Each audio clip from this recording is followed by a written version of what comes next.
तो भैया जिस चीज़ का इंतज़ार ऐसा लग रहा था कि इस समय पूरी दुनिया कर रही थी वो चीज़ हो गई। जी हाँ, तालिबान में फाइनली सरकार का गठन हो गया। लेकिन ये जो सरकार का गठन हुआ है ये कई मायनों में अपने आप में सवाल खड़े करता है। लेकिन फिर बात में दिमाग में वही बात आती है कि भाई जब हम बात यहाँ पर तालिबान की कर रहे हैं तो फिर यहाँ पे चौंकने वाली क्या बात है, या फिर यूँ कहें कि आपको किसी भी बात को लेकर सवाल तो खड़े करने ही नहीं चाहिए। क्योंकि देखिए, आप तालिबान से अगर किसी चीज़ को लेकर एक्सपेक्टेशंस रख रहे हैं कि वो कोई चीज़ अच्छी करेंगे, तो कहीं ना कहीं बेवकूफ़ी आपके दिमाग में भरी हुई है।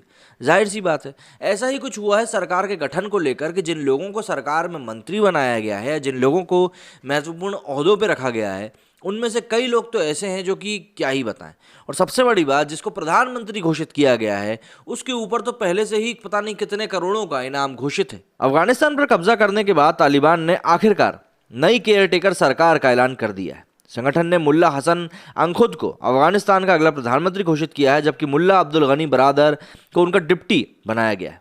अफगानिस्तान की केयरटेकर सरकार में अमेरिका के मोस्ट वांटेड आतंकवादी को अमेरिकी मंत्री गृह मंत्री बनाया गया है। सिराजुद्दीन हक्कानी के सिर पर अमेरिका ने $5 मिलियन मतलब करीब करीब $50 लाख का इनाम घोषित करके रखा है, और अब उसे ही तालिबान ने नई सरकार में अहम जिम्मेदारी दी है। खूंखार आतंकी संगठन हक्कानी नेटवर्क के कर्ता धर्ता सिराजुद्दीन का लिंक पाकिस्तान की खुफिया agency inter services intelligence ISI से भी है। उसे ISI का प्रॉक्सी भी माना जाता है। हाल ही में ISI प्रमुख डायरेक्टर जनरल लेफ्टिनेंट जनरल फैज़ हमीद ने अफगानिस्तान का दौरा किया था और काबुल के सेरेना हॉस्पिटल में रुके थे। लेकिन सबसे बड़ी बात यह है कि इस दौरे के बाद से ही माना जा रहा था कि तालिबान सरकार में पाकिस्तान अपनी स्थिति को मजबूत करना चाहता है। हमीद के दौरे के बाद तालिबान ने अपनी सरकार का ऐलान करते हुए सिराजुद्दीन हक्कानी को नया गृह मंत्री बनाया। अब आंतरिक मंत्रालय की डेटा तक पहुंच होगी, जो कि अफगानिस्तान में लोकतंत्र को मजबूत करने के लिए तालिबान के खिलाफ काम करने वाले अफगान नागरिकों के लिए हानिकारक हो सकता है। अमेरिका ने सिराजुद्दीन हक्कानी के ऊपर इनाम रखते हुए उसे वैश्विक आतंकवादी का दर्जा दे रखा है। सिराजुद्दीन एंटी सोवियत के मुजाहिद कमांडर जलाउद्दीन हक्कानी का बेटा है। वो साल जनवरी 2008 में राजधानी काबुल में हुए बम धमाके में FBI का वांटेड है। होटल पर हुए इस धमाके में 6 लोगों की जान चली गई थी। यहाँ तक कि अमेरिकी स्टेट डिपार्टमेंट ने उसे गिरफ्तार करने के लिए $5 मिलियन का इनाम भी घोषित करके रखा है। इतना ही नहीं, सिराजुद्दीन हक्कानी के बारे में माना जाता है कि वो साल 2008 में अफगानिस्तान के तत्कालीन राष्ट्रपति हामिद करजई की हत्या की कोशिश करने की योजना बनाने में भी शामिल था। कई आत्मघाती हमलों में उसकी कथित संलिप्तता थी और अलकायदा से घनिष्ठ संबंध भी अंतर्राष्ट्रीय समुदाय के लिए चिंता का बड़ा कारण थे। तालिबान ने नई सरकार का ऐलान करते हुए उसके नामों की लिस्ट भी जारी कर दी है। जो मंत्री बनने जा रहे हैं, तालिबान के फाउंडर मुल्ला उमर के बेटे मुल्ला याकूब को रक्षा मंत्री बनाया गया है। मुल्ला बरादर के अलावा मुल्ला अब्दस सलाम को भी नई सरकार में डिप्टी PM बनाया गया है। सूचना मंत्री खैरुल्ला खैरख्वा को बनाया गया है। इसके अलावा सूचना मंत्रालय में डिप्टी मंत्री का पदभार जबीउल्लाह मुजाहिद को सौंपा गया है, जबकि कार्यवाहक विदेश मंत्री की जिम्मेदारी आमिर खान मुत्ताकी को दी गई है।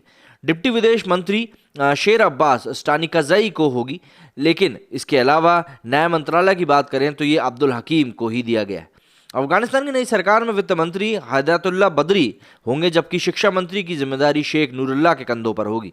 हज और धार्मिक मामलों के मंत्री नूर मोहम्मद साकिब को बनाया गया है और जनजातीय मामलों के मंत्री नूरुल्लाह नूरी हों। इसके अलावा मोहम्मद यूनुस अखुंज़ादा ग्रामीण पुनर्वास और विकास मंत्री होंगे। उधर विश्लेषकों का यह भी तर्क है कि तालिबान जब 1996 से 2001 तक के बीच में उसने अफगानिस्तान पर शासन किया था, और ये वाला जो शासन है इससे कोई बहुत ज़्यादा अलग नहीं होगा, और महिलाओं के अधिकार, शिक्षा, सभी जाति समूह को साथ लेकर चलना एक लंबा प्रोसेस दिखाई देता है।